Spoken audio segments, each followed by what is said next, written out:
ഒരു പുരുഷനോ സ്ത്രീയോ മാന്യമായി വസ്ത്രധാരണം ധരിച്ച് പബ്ലിക്കിന്റെ മുമ്പിൽ വരുമ്പോൾ ആൾക്കാർ പറയുന്ന ഒരു കാര്യം, എന്ത് നല്ല മനുഷ്യനാത്, അല്ലെങ്കിൽ എന്ത് നല്ല സ്ത്രീയാത്.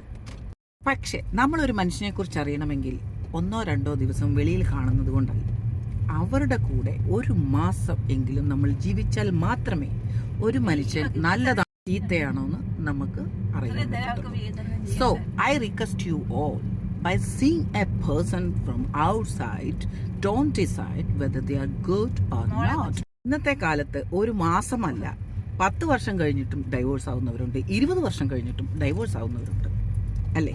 സോ അതുകൊണ്ട് ഒരു മനുഷ്യനെ മനസ്സിലാക്കാൻ നമ്മൾക്ക് ഒരു ജന്മം പോരാ. പിന്നെ ഒരു അഡ്ജസ്റ്റ്മെന്റ്. നിങ്ങൾക്ക് ഇഷ്ടപ്പെട്ട ഒരാളുടെ കൂടെ ആയുഷ്കാലം മുഴുവൻ ജീവിക്കണമെന്നുണ്ടെങ്കിൽ അഡ്ജസ്റ്റ്മെന്റ്. അതിന് തയ്യാറാണെങ്കിൽ നിങ്ങൾക്ക് ആരുടെ കൂടെ വേണമെങ്കിലും